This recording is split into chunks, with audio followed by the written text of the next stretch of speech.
जंगल के एक पेड़ पर एक चिड़िया अपने 3 बच्चों के साथ रहती थी। तीनों बच्चे आपस में खेलते और बहुत झगड़ा भी करते थे। चिड़िया उनके झगड़ों को देखकर हमेशा उन्हें अच्छी अच्छी बातें समझाती रहती थी। मेरे प्यारे बच्चों, आपस में मिलजुल कर रहा करो और कभी भी अपने घर से ज़्यादा दूर मत जाना, क्योंकि तुम लोग अभी काफ़ी छोटे हो। हाँ हाँ ठीक है माँ। ऐसा हमेशा बच्चे अपनी माँ से कह देते और फिर कुछ देर बाद ही वो तीनों बच्चे आपस में झगड़ा करने लगते। एक दिन तीनों बच्चे अपनी माँ को बिना बताए काफ़ी दूर उड़ जाते हैं और एक डाल पर जाकर बैठ जाते हैं। मेरी उड़ान तुम दोनों से ज़्यादा तेज थी। नहीं, मेरी उड़ान ज़्यादा तेज थी। नहीं नहीं, मेरी उड़ान ज़्यादा तेज थी। ऐसे ही तीनों बच्चे अपनी उड़ान को लेकर झगड़ा करने लगते हैं और तभी एक डायन बच्चों के पास आ जाती है। हा हा हा, एक नहीं, 2 नहीं, 3 शिकार एक साथ मिल गए हैं। बच्चे डायन को देखकर और उसकी बातें सुनकर डर जाते हैं। हमें छोड़ दीजिए आंटी, हम अभी बच्चे हैं। मैं कोई आंटी नहीं हूँ। हा हा हा, तुम जैसे ही बच्चों को खाने वाली डायन हूँ। हा हा हा। उनमें से एक बच्चा बोलता है, माँ हमेशा घर से दूर जाने और आपस में झगड़ने से मना करती थी। दूसरा बच्चा बोलता है, हाँ, हमें माँ की बात माननी चाहिए थी। ऐसे ही तीनों बच्चे माँ को याद करके रोने लगे। अभी हमारे पास माँ भी नहीं है, अब हमें कौन बचाएगा? चुप करो तुम लोग और चलो मेरे साथ, मैं तुम्हें फ्राई करके खाऊंगी। हा हा हा।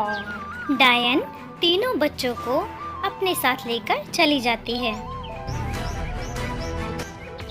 जैसे ही डायन एक बच्चे को उठाकर कढ़ाई में डालने जाती है, तभी एक चिड़िया परी वहाँ आ जाती है। हे डायन, रुक जाओ। चिड़िया परी एक जादुई छड़ी से चमकती हुई शक्ति डायन के हाथ पर डालती है और बच्चा डायन के हाथ से छूट जाता है। ये तुमने क्या किया? अब मैं तुम्हें नहीं छोड़ूंगी। अब चिड़िया परी और डायन की जोरदार लड़ाई होने लगी।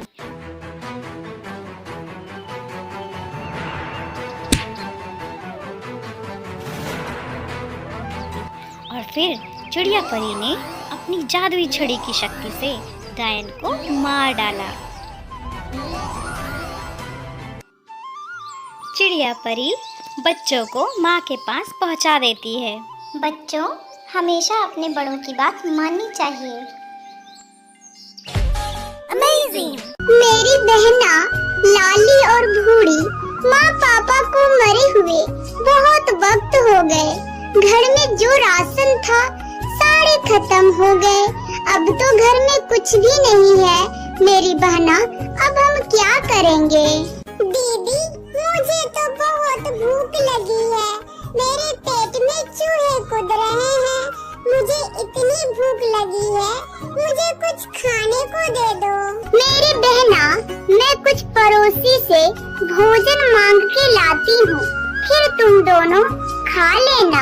फिर टूनी पड़ोसी के पास चली जाती है और कहती है, अरे ओ हरी काकी, मुझे कुछ भोजन दे दो। मेरे माँ पापा इस दुनिया में नहीं रहे।